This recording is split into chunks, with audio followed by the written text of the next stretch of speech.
ఈ ఉదయకాల సమయంలో మన ప్రభువును రక్షకుడైన యేసుక్రీస్తు నామంలో ప్రత్యేకమైన వందనాలు తెలియజేస్తా ఉన్నాను. మరి మీ అందరితో కూడా ఈ రీతిగా దేవుని యొక్క వాక్యాన్ని పంచుకోవడానికి మన తండ్రి యెహోవా కుమారుడైన ఆదరించేవాడు పరిశుద్ధాత్మ దేవుడు మనకు తోడైంది. ఈ మంచి సమయాన్ని మనకి అనుగ్రహించిన విధానం బట్టి ఆ యెహోవా దేవునికి స్తోత్రాలు చెల్లిస్తా ఉన్నాను. మరి ప్రియులారా, మరి ఉదయకాల సమయంలో దేవుని యొక్క వాక్యాన్ని మనం ధ్యానించుదాం. అయితే 1 సమూయేలు గ్రంథము 18వ అధ్యాయంలో మనము యొక్క దావీదు యోనాతాను గురించి మనము ధ్యానించుదాం. ఆ యొక్క దావీదును యోనాతాను నిజమైన స్నేహితుడిగా భావించాడు. ఈ యొక్క యోనాతాను ఒక రాజకుమారుడు అన్నాడు. అయితే మనకి ఈ యొక్క 18వ అధ్యాయంలో 1 సమూయేలు 18వ అధ్యాయంలో మొదటి వచనం నుంచి చదువుకుందాం. దావీదు సౌలుతో మాట్లాడుట చాలించినప్పుడు యోనాతాను హృదయము దావీదు హృదయముతో కలిసిపోయాను. యోనాతాను దావీదును తన ప్రాణ స్నేహితునిగా భావించుకొని అతనిని ప్రేమించాడు. ఆ దినమున అతని తండ్రి ఇంటికి తిరిగి అతన్ని వెళ్ళనీయక సౌలు అతన్ని చేర్చుకొనెను. దావీదు తనకు ప్రాణ స్నేహితుడని భావించుకొని అతనిని ప్రేమించుచు యోనాతాను అతనితో నిబంధన చేసుకొనెను. మరియు యోనాతాను తన దుప్పటిని, తన కత్తిని, తన విల్లును, నడికట్టును తీసి దావీదునకిచ్చెను. దేవునికి స్తోత్రం. హల్లెలూయా. అది ప్రార్థన చేసుకుని దేవుని వాక్యంలోకి వెళ్దాం. పరిశుద్ధుడా పరమ తండ్రి అయిన యెహోవా కుమారుడైన యేసుక్రీస్తు ప్రభువా, ఆదరించువాడని పరిశుద్ధాత్మదేవ తండ్రి కుమార పరిశుద్ధాత్మలను నీ పరిశుద్ధమైన ఘనమైన నామాన్ని బట్టి ఉదయకాల సమయంలో నీకే ప్రార్థన చేస్తా ఉన్నాం. పరమ తండ్రి గొప్ప దేవానికి స్తోత్రం, మహిమ కలిగిన దేవానికి వందనాలు చెల్లిస్తా ఉన్నాం. ఉదయకాల సమయంలో ప్రభు నీ యొక్క వాక్యం ద్వారా నా ప్రియ స్నేహితులందరితో మీరే మాట్లాడండి ప్రభువా. ఈ యొక్క ఫేస్బుక్ ద్వారా నీ యొక్క వర్తమానాన్ని మహిమ కలిగిన నీ వాక్కును విడుదల చేయండి తండ్రి. అయా ఈ దీన సేవకు నిలబెట్టుకోండి. నీ పరిశుద్ధాత్మ సహాయం నాకు దయచేసి ఈ నామాన్ని బట్టి బలపరిచి వాడుకున్నామని యేసయ్య ఉన్నత నామమున నా ప్రార్థన అడిగి వేడుకుంటున్నాం పరమ తండ్రి. దేవునికి స్తోత్రం. హల్లెలూయా. ఇక్కడ దావీదుని గురించి మనందరికీ కూడా తెలుసు. దావీదు దేవుణ్ణి స్తుతించేవాడుగా, ఆరాధన వీరుడిగా మనందరికీ పరిచయమే. దావీదు యొక్క కుటుంబాన్ని గురించి మనము ధ్యానించినట్లయితే దావీదు తన యొక్క సహోదరులలో 7వ వాడిగా ఉన్నాడు. యెస్సై కుమారుడైన ఈ దావీదు, యూదా గోత్రికుడైన ఈ దావీదు తన యొక్క సహోదరుల్లో, తన కుటుంబంలో 7వ వాడిగా జన్మించిన ఈ దావీదు ఈ యొక్క బహు కనిష్ఠుడిగా ఉన్న తన కుటుంబంలో ఈ దావీదు తన యొక్క మందలను మేపేవాడిగా ఉన్నాడు. తన తండ్రి యొక్క మందలను మేపేవాడిగా, ఆ యొక్క గొర్రెలను, ఆయా గాడిదలను మేపుకునేవాడిగా ఉన్నాడు. అయితే ఈ యొక్క దావీదు కనిష్ఠుడిగా ఉన్న దావీదు, చిన్నవాడైన దావీదు దేవుణ్ణి ఆరాధించేవాడిగా ఉన్నాడు. తను అరణ్యంలో ప్రయాణించినప్పటికీ, తను పశువుల మందలు మేపేవాడైనప్పటికీ, పశువులు కాపరి అయినప్పటికీ ఈ యొక్క చిన్నవాడైన దావీదు దేవుని యొక్క ఔన్నత్యాన్ని, దేవాదేవుడైన యెహోవా మహిమను ఎరిగిన వాడే. ఇశ్రాయేలుకు తన దేవుడైన యెహోవా చేసిన గొప్ప కార్యాలను, ఇశ్రాయేలు పక్షాన యెహోవా కనుపరిచిన బలమైన కార్యాలను గుర్తించిన వాడిగా, దేవుని యొక్క ప్రాముఖ్యతను, దేవుని యొక్క మహిమను గుర్తించిన దావీదు తన పూర్ణ హృదయంతో ఈ అరణ్యములో ఒంటరిగా ఉన్నప్పటికీ దేవుడైన యెహోవాను ఆరాధించే ఆరాధన వీరుడిగా ఉన్నాడు. దేవునికి మహిమ కలుగునుగాక. హల్లెలూయా.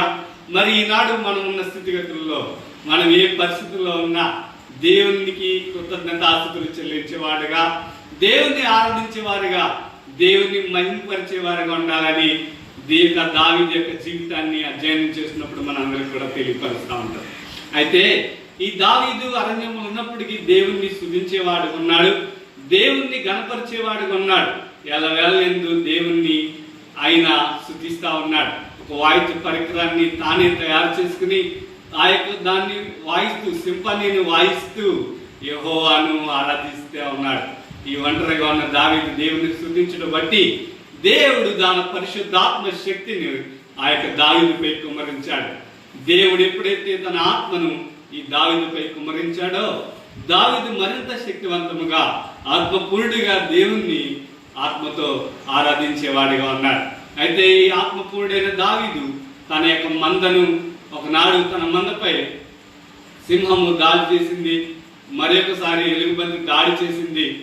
వాటిని ఆ యొక్క తుత్తునీలుగా చేసి దేవుని ఆత్మశక్తి ద్వారా సింహాన్ని ఈ యొక్క ఆ ఎలుగుబంటిని చీల్చివేసి తన మందను కాపాడుకున్నాడు. అయితే తన మందను కాపాడుకోవడానికి దేవుని యొక్క ఆత్మ దావీదుకి ఎంతో సహాయపడింది. ఒకనొక సమయంలో ఒకనొక దినములో ఇశ్రాయేలు సైన్యాన్ని తిరస్కరిస్తా ఉన్నాడు బహుబలాఢ్యుడిగా ఉన్న ఈ యొక్క గొల్యాతు.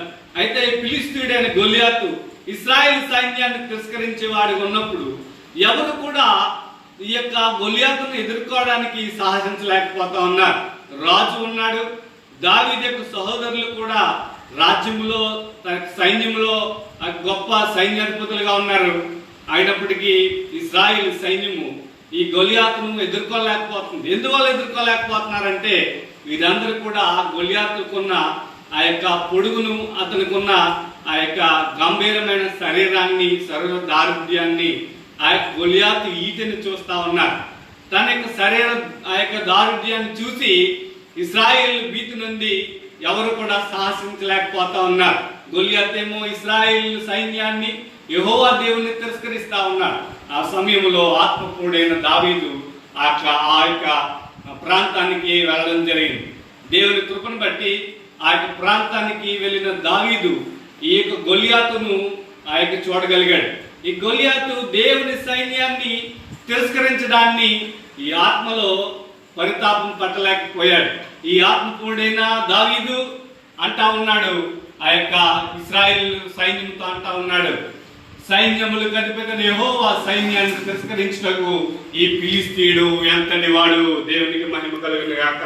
అలాంటి ఆత్మపూర్ణుడే దావీదు ఈ యొక్క దేవుని సైన్యాన్ని తిరస్కరించడానికి ఫిలిష్తీయుడైన ఈ యొక్క గొలియాతు ఎంతటి వాడు అని, నేను ఆ ఫిలిష్తీయుని మీదకి వెళ్తానని ఆత్మపూర్ణుడైన దావీదు ఆత్మశక్తి ద్వారా ఆ ఫిలిష్తీయుని నా దేవుడైన యెహోవా నామాన్ని బట్టి నీ మీదకి నేను వస్తున్నానని ఆ యొక్క గొలియాతును దావీదు జయించగలిగాడు.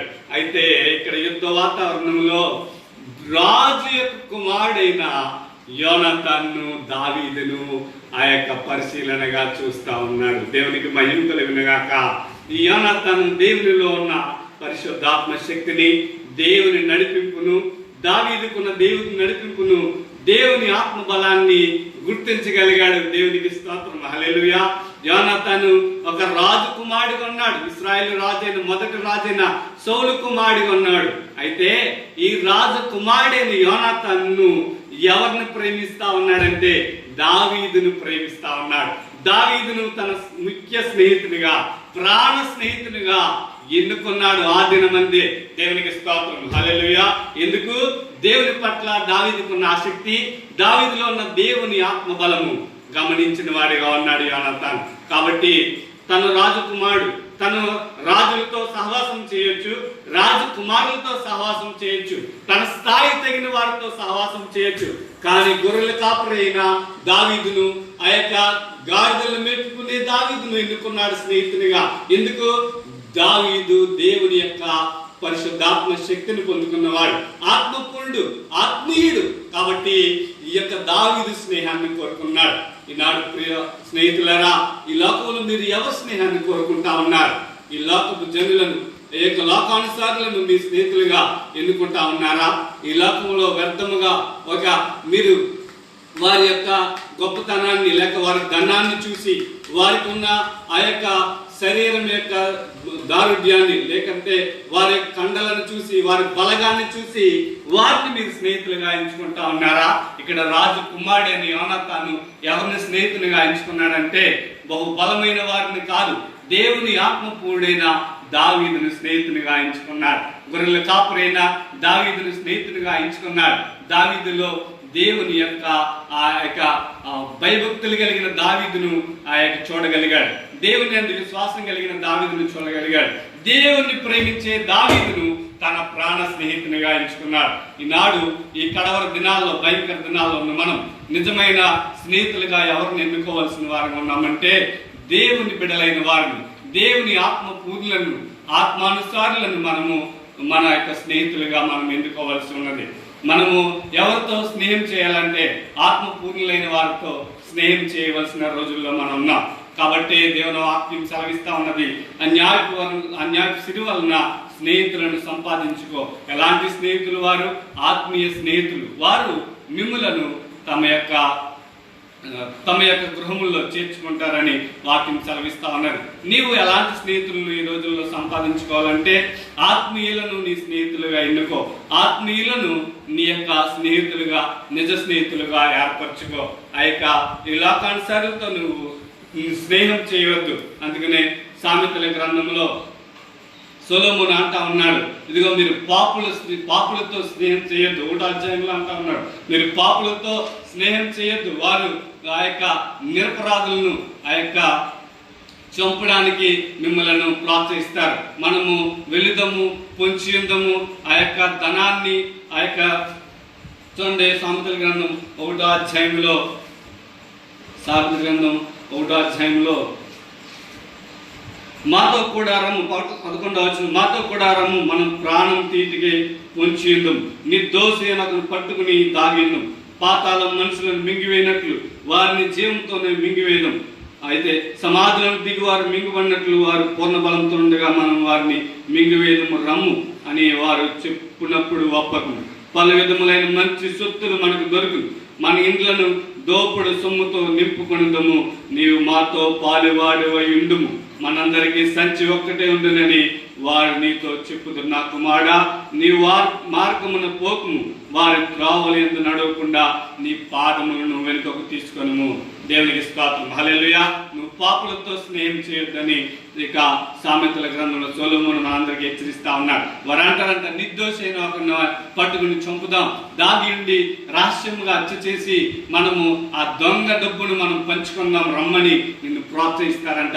నా కుమారుడా, అలాంటి వారితో నీ సహవాసము వద్దని ఇక సొలొమోను రాజు సెలవిస్తా ఉన్నాడు. అయితే మనం ఎవరితో సహవాసం చేయాలి? దేవుని బిడ్డలతో సహవాసం చేయి. దేవుని యొక్క సేవకులతో నువ్వు సహవాసం చేయి. దేవుని యొక్క సేవ చేసే వారితో, దేవుని ఆత్మపూర్ణులతో, పరిశుద్ధాత్మపూర్ణులతో నీవు ఈ లోకములో నీ సహవాసం ఉండాలి. దైవికమైన స్నేహం కలిగి ఉండాలి. దైవికమైన మనసు కలిగిన వారితో, దైవాత్మ కలిగిన వారిని నీవు స్నేహితులుగా భావించుకో. వారితో నువ్వు స్నేహం చేయి, వారితో నీవు సహవాసం కలిగి ఉండు. అప్పుడు వారు నీకు ఆ యొక్క మంచి మార్గాన్ని నీకు బయలుపరుస్తారు. నీవు నిత్యత్వానికి వెళ్ళవలసిన త్రోవను వారు నీకు బోధిస్తారు. దేవునికి స్తోత్రం, హల్లెలూయా. అందుకనే సామెతల గ్రంథంలో సొలొమోను అంటా ఉన్నాడు, వేశ్యలతో సహవాసం చేయడానికి రొట్టె తొనుకు మాత్రం మిగిలి ఉండును అని సెలవిస్తా ఉన్నాడు. కాబట్టి వేశ్యలతో సహవాసం చేయొద్దు, ఈ లోకంలో పాపులతో సహవాసం చేయొద్దని దేవుని యొక్క వాక్యం మనతో సూటిగా మాట్లాడుతూ ఉన్నది.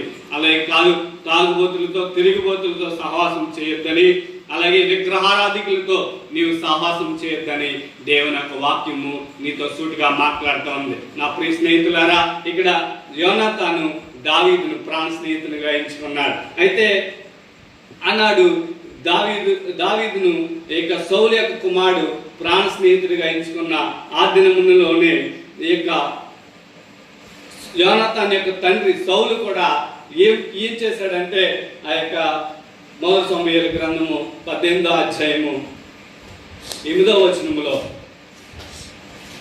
1 సమూయేలు గ్రంథము 18వ అధ్యాయము 8వ వచనములో,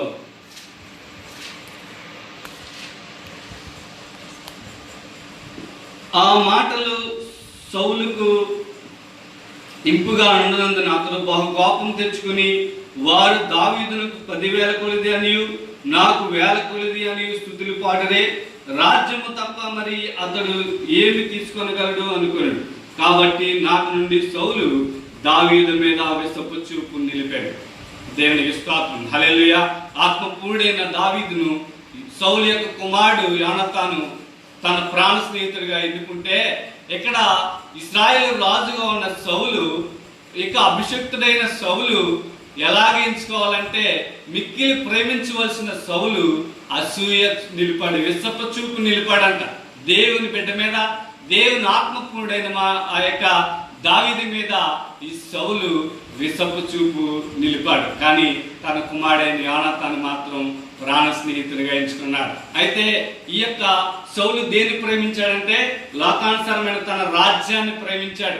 ఈ యొక్క దావీదును మనం ప్రోత్సహిస్తే నా రాజ్యము ఈ యొక్క దావీదు వశమైపోతుందేమో అని భయపడతా ఉన్నాడు. ఎందుకంటే దేవుని ఆజ్ఞను మీరాడు సౌలు. ఒకనాడు అమాలేకీయులను నాశనం చేయమంటే, ఈ యొక్క సౌలు అమాలేకీయులను నాశనం చేయకుండా వారి యొక్క పశువులను వారి యొక్క పశువులను ఆశించాడు. వారి యొక్క మందలను, వారి పశు మందలను ఆశించి అమాలేకీయులను నాశనం చేయకుండా యెహోవా దేవుని ఆజ్ఞను మీరినందుకు సౌలుపై యెహోవా దేవుడు తన యొక్క చిత్తాన్ని మార్చి వేసుకోవడం జరిగింది. కాబట్టి ఆనాటి నుండి దావీదును ఎన్నుకున్నాడు యెహోవా దేవుడు. కాబట్టి ఈ యొక్క సౌలు దావీదుపై విసుగు చూపాడు. ఆ యొక్క సౌలు కుమారుడు యోనాతాను మాత్రము దావీదును ప్రాణ స్నేహితునిగా ఎంచుకున్నాడు. ఒకనొక దినమున సమూయేలు గ్రంథం 20వ అధ్యాయంలో 20వ అధ్యాయంలో 30వ వచనములో సౌలు అంటా ఉన్నాడు యోనాతానుతో, సౌలు యోనాతాను మీద బహుగా కోప్పడి, ఆగడగొట్టు దాని కొడుక, నీకును నీ తల్లి మానుకును సిగ్గు కలిగినట్లుగా నీవు యెస్సై కుమారుని స్వీకరించిన సంగతి నాకు తెలిసినది కాదా? యెస్సై కుమారుడు భూమి మీద బ్రతుకున్నంత కాలం నీకైనను నీ రాజ్యముకైనను స్థిరత కలుగుదు కదా. కాబట్టి దేవునికి స్తోత్రం. హల్లెలూయా. ఇక్కడ సౌలు తన కుమారుని యోనాతానుతో అంటా ఉన్నాడు, నీవు దావీదుతో స్నేహం చేసావు. నీవు దావీదుతో స్నేహం చేయడం వల్ల నువ్వు దేన్ని కోల్పోతావు తెలుసా? నీ రాజ్యాన్ని కోల్పోతావు. నువ్వు ఎవరితో స్నేహం చేస్తా ఉన్నావు? నీ యొక్క రాజ్యాన్ని నువ్వు కోల్పోతావు. ఎందుకంటే దేవుడు తోడుకున్నాడు దావీదుకి. నీ రాజ్యము, ఆ యొక్క దావీదు బ్రతికి ఉంటే నీ రాజ్యం ఏమాత్రం నీకు స్థిరపడదు అని సెలవిస్తా ఉన్నాడు. అయినప్పటికీ యోనాతాను దేవుని యొక్క శక్తిమంతుడు, దేవుని యొక్క ఆత్మబలం కలిగిన దావీదుని చూస్తా ఉన్నాడు, కానీ ఈ లోకానుసారమైన రాజ్యాన్ని చూడట్లేదు. ఎందుకంటే సౌలు తర్వాత రాజ్యం సౌలు కుమారుడైన యోనాతానుకు స్థిరపడతాడు. తను గొప్ప రాజుగా అభిషేకించబడతాడు. కానీ ఈ యొక్క యోనాతాను దేవుని యందు భయభక్తులు కలిగి దావీదు తర్వాత రాజు అవుతాడని ఆత్మ ద్వారా గ్రహించిన వాడుగా ఉన్నాడు. ఈ రాజ్యాన్ని ప్రేమిస్తలేదు, ఈ లోకానుసారమైన సింహాసనాన్ని యోనాతాను ప్రేమించట్లేదు. అందుకంటే విలువైన దేవుని యందు భయభక్తులు కలిగిన వాడైనా, దేవుని ఆత్మానుసారుడైన దావీదును ప్రేమించేవాడుగా యోనాతాను ఉన్నాడు. తన రాజ్యం ఎంత మాత్రము తనకు ప్రీతికరం కాదు. నా యొక్క దావీదు కంటే, నా ప్రాణ స్నేహితుడైన ఆత్మపూర్ణుడైన దావీదు కంటే నా రాజ్యం ఎంత మాత్రం నాకు గొప్పది కాదని యోనాతాను అనుకుని యోనాతాను దావీదుతో నిబంధన చేసుకున్నాడు. ఏమనంటే, ఇదిగో దావీదు, నీవు దేవుని యందు భయభక్తులు కలిగి ఆయన ఇష్టానుసారుడిగా జీవిస్తూ ఉన్నావు కాబట్టి నా తండ్రి తర్వాత రాజ్యము నీకు అప్పగించబడతాడు. నీవు నా తండ్రి యొక్క వంశంనంతని నాశనం చేస్తావు. అయితే అప్పుడు నా కుటుంబాన్ని, నన్ను జ్ఞాపకం చేసుకో, నీకు నేను మేలు చేస్తానని సౌలు నుంచి దావీదును తప్పించాడు. దేవునికి స్తోత్రం. హల్లెలూయా. తన తండ్రి యొక్క రాజ్యము తనకి స్థిరపడకుండా ఉండనప్పటికీ తన తండ్రి యొక్క రాజ్యాన్ని ఎంత మాత్రం ప్రేమించకుండా ఆత్మపూర్ణుడైన దావీదును ప్రేమించి దావీదును తన తండ్రి నుంచి తప్పించి ఈ యొక్క దేవుని బిడ్డతో నిబంధన చేసుకుంటా ఉన్నాడు. దావీదు, నీకు రాజ్యం అప్పగించుకున్నప్పుడు నా యొక్క కుటుంబాన్ని జ్ఞాపకం చేసుకో, మమ్ములను ఏమాత్రం కూడా మా మీద కఠినుడు కాక నన్ను నీకు చేసిన మేలైన ఒక్కసారి జ్ఞాపకం చేసుకుని నాపై దృష్టి ఉంచమని దావీదును బతిమాలుకున్నాడు. కాబట్టే ఈ యొక్క సౌలు కుటుంబము, యోనాతాను సౌలు కూడా యుద్ధంలో నశించిపోయారు, చనిపోయారు. సౌలు యొక్క కుటుంబం నిరసించిపోయింది. అయితే దావీదు అంతకంతకు హెచ్చించబడి దేవుని భయభక్తులు కలిగిన వాడు కనబట్టి ఆ యొక్క ఇశ్రాయేల్ జనాంగానంతటికి, యోధా జనాంగానికి, ఇశ్రాయేల్ జనాంగానికి గొప్ప రాజుగా పట్టాభిషిక్తుడయ్యాడు దావీదు. అప్పుడు ఒకనాడు దావీదు అంటా ఉన్నాడు, 2 సమూయేలు గ్రంథము 9వ అధ్యాయంలో, యోనాతాను బట్టి నేను ఉపకారం చూపుటకు సౌలు కుటుంబంలో ఎవడైనా కలడా అని సేబాను సౌలు పనివాడితో అడుగుతా ఉన్నాడు. దావీదు స్థిరపరచబడిన తర్వాత తన స్నేహితులైన యోనాతాను బట్టి ఒక్కసారి జ్ఞాపకం చేసుకుని ఈ యొక్క దావీదు అంటా ఉన్నాడు, సీబా, ఇదిగో నీవు యోనాతాను సౌలు యొక్క కుటుంబంలో పనివాడిగా ఉన్నావు కదా, సౌలు కుటుంబంలో నేను మేలు చూపుటకు, ఉపకారం చూపుటకు, యోనాతాను నాకు చేసిన ఉపకారాన్ని బట్టి మేలు చూపుటకు తన కుటుంబంలో ఎవరైనా ఉన్నారని అడిగినప్పుడు సీబా అంటా ఉన్నాడు, యోనాతాను కుంటిగాళ్ళు గల కుమారుడు ఒకడు ఉన్నాడు, అతని పేరు మెఫీబోషెతు అని సెలవిస్తా ఉన్నాడు. ఈ యొక్క 2 సమూయేలు గ్రంథము 9వ అధ్యాయంలో సౌలు కుమారుడు యోనాతానుకు పుట్టిన మెఫీబోషెతు అని దావీదు వద్దకు వచ్చి సాగిలపడి నమస్కారం చేసి, మెఫీబోషెతు అని అతను పిలిచినప్పుడు అతడు చిత్తము నీ దాసుని నేనున్నానని. అందుకే దావీదు, నువ్వు భయపడవద్దు, నీ తండ్రి అయిన యోనాతాను నిమిత్తం నిజముగా నేను నీకు ఉపకారం చూపి నీ పితృడైన సౌలు భూమి అంతా నీకు మరలా ఇప్పించు. నీవు సదాకాలం నా బలెత్తని భోజనం చేయదు అని సెలవిగా.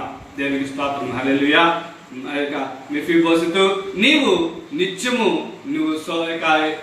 యోనాతాను కుమారుడైన మెఫీబోషెతు, నీవు నిత్యము కూడా నా బల్ల యొద్ద రాజ భోజనం చేసుదు అని ఇక్కడ యోనాతాను కుమారుడైన మెఫీబోషెతుతో దావీదు సెలవిస్తా ఉన్నాడు.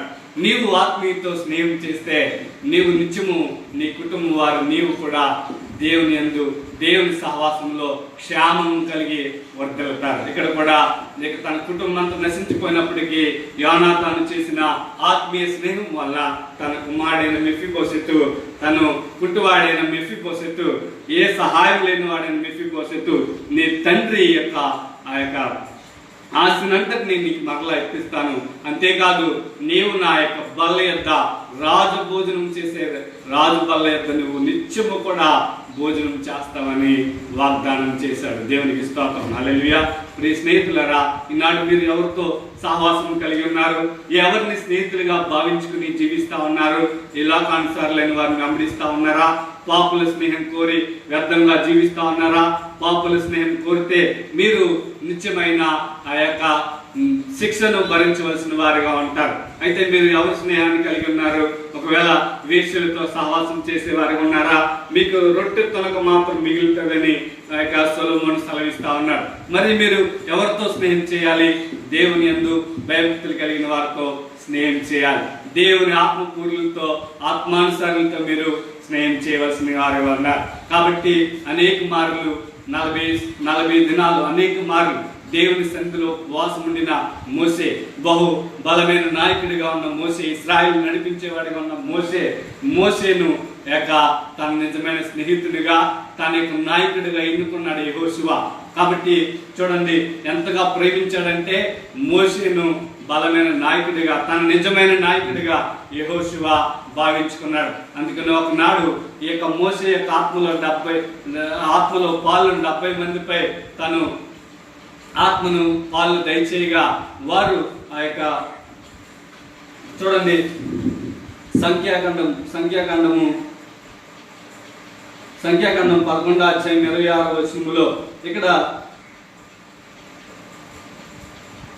ఎల్దాదు, మేదాదు అనేవారు ఆ యొక్క పాలెములో ప్రవచిస్తా ఉన్నారు.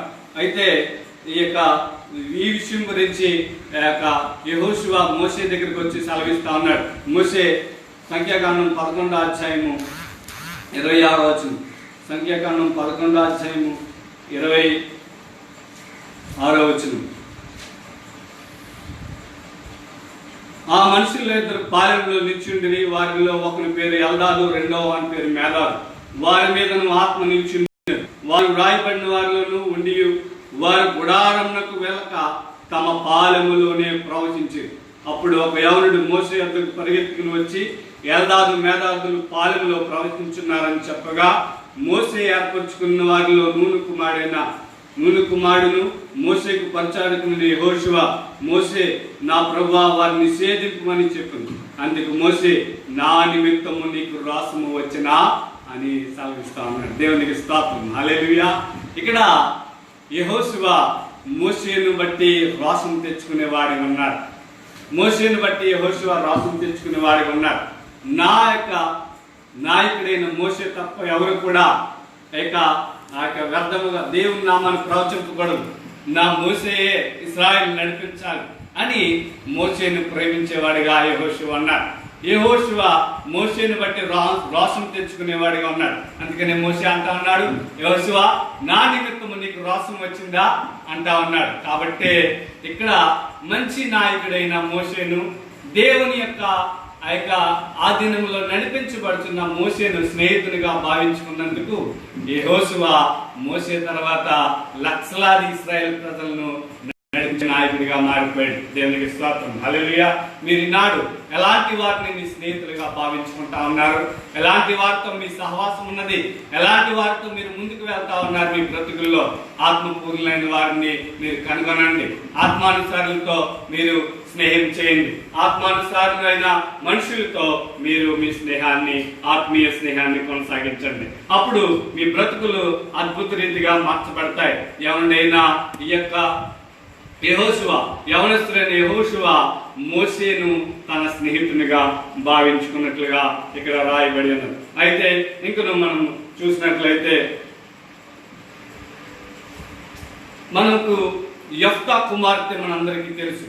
యెఫ్తా న్యాయాధిపతి అయిన యెఫ్తా కుమార్తె తను మంచి స్నేహితురాలను కలిగి ఉన్నది. కాబట్టి ఈ యొక్క యెఫ్తా తనకి యుద్ధంలో ఎవరైతే ఎదురొస్తారో వారికి నిన్ను బలిగా అర్పిస్తానని యెహోవాతో నిబంధన చేసుకున్నప్పుడు తనకి ఎదురుగా తన కుమార్తె వచ్చింది. అప్పుడు అయ్యో నా కుమార్తె ఎందుకు ఇలా చేసావని అడిగినప్పుడు, నీవు నీ దేవునైన యెహోవాతో మొక్కుబడి చేసుకున్నావు కాబట్టి నా గురించి నువ్వేం చింతపడద్దు, నాకు 3 నెలల సమయం ఇయ్యి, నేను దేవునితో ప్రార్థన చేయడానికి అని అడిగినప్పుడు ఆ యొక్క 3 నెలల కొండలపై ప్రార్థన చేయడానికి ఈ యెఫ్తా యొక్క కుమార్తె యొక్క స్నేహితులు ఆ యొక్క సహాయం చేశారు.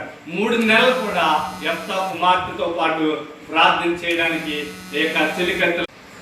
నీవు మంచి స్నేహితులను కలిగి ఉండు.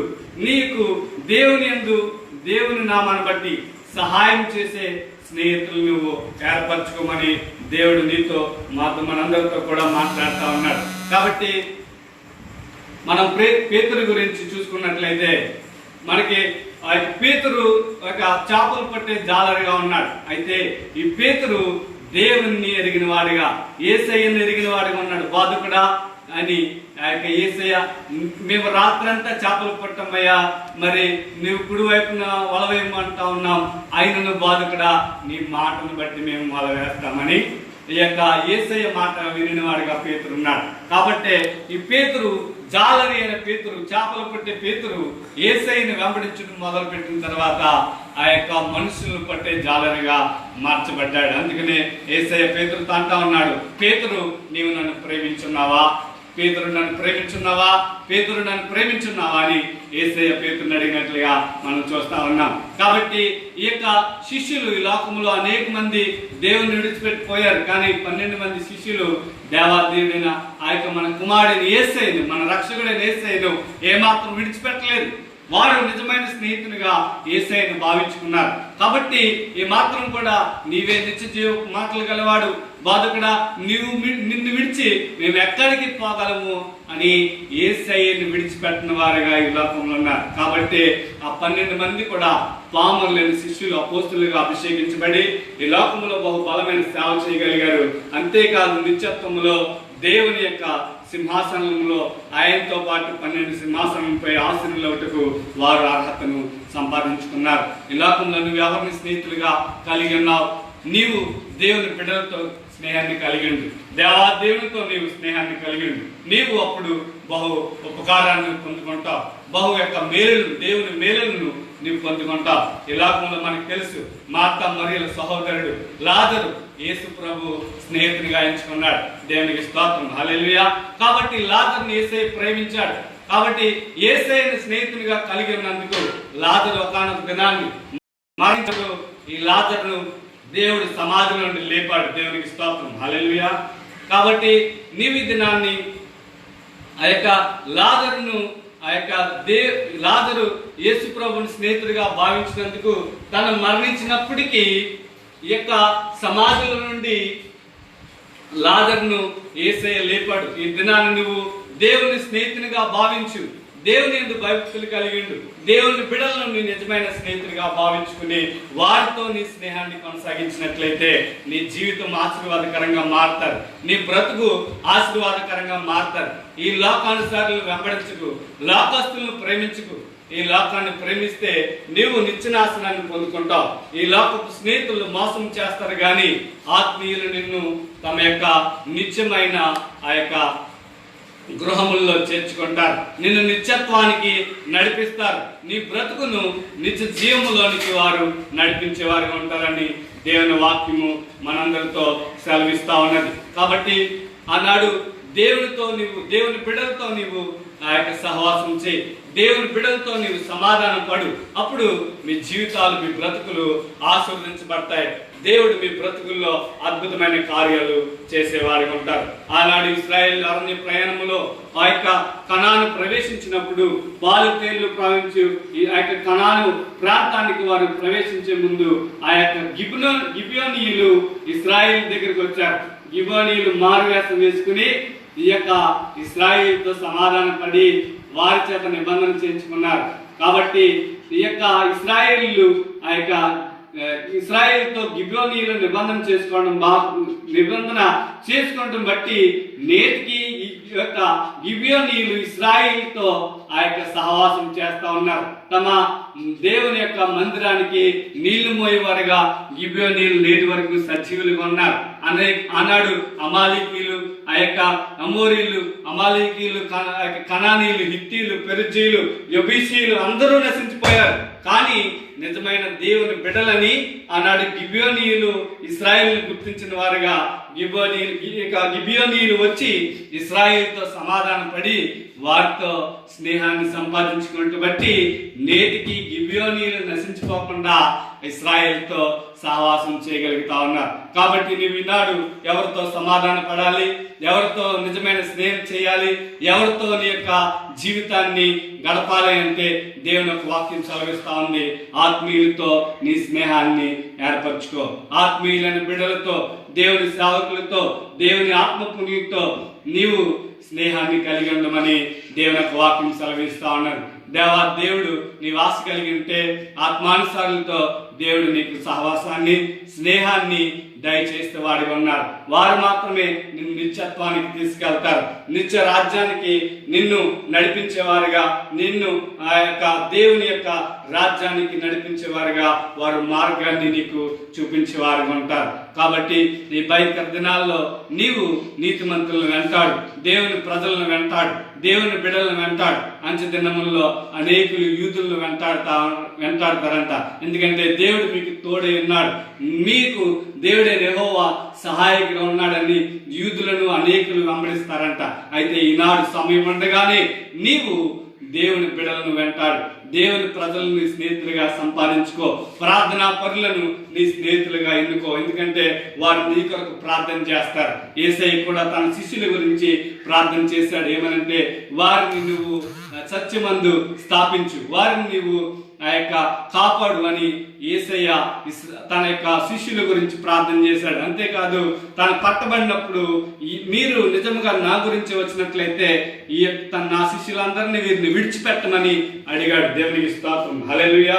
ఆ యొక్క నన్ను మాత్రమే మీరు బంధించి వీరందరినీ పోనీయుడని తన శిష్యులను పోనించిన వాడిగా యేసయ్య ఉన్నాడు. వారి ప్రాణాలను సైతం కాపాడిన వాడిగా ఉన్నాడు. దేవునికి స్తోత్రం. నిజమైన స్నేహితుడు విడువక ప్రేమిస్తాడు, నీ కొరకు ప్రాణం పెడతాడు. యేసయ్య కూడా మనందరి కొరకు తన ప్రాణాన్ని పెట్టేవాడు. మంచి వారి కొరకు ఎవరైనా ప్రాణం పెడతాడు, కానీ మనందరం పాపులమై ఉండగా మన కొరకు యేసయ్య ప్రాణం పెట్టాడు. కాబట్టి నిజమైన స్నేహితుడు మన క్రీస్తు.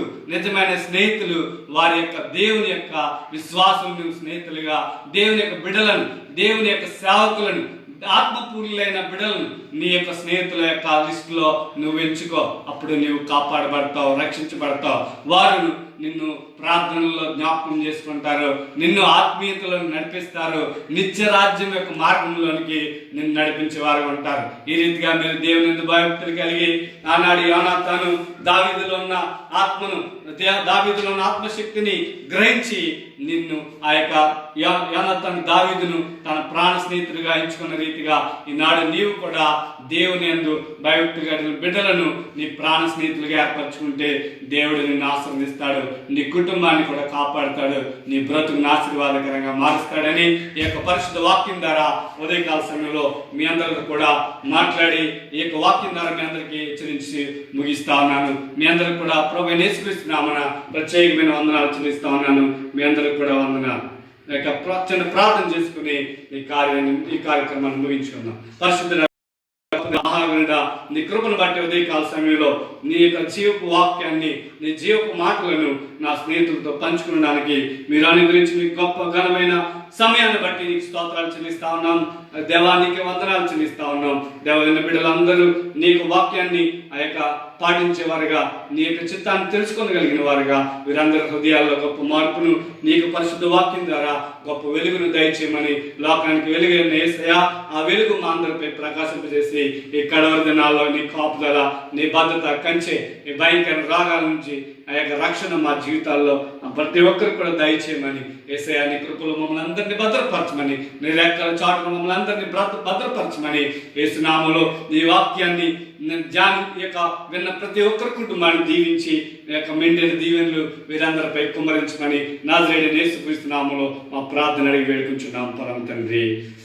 దేవుడు మిమ్మల్ని అందరిని దీవించుగాక. మీ అందరూ కూడా ప్రత్యేకమైన వందనాలు.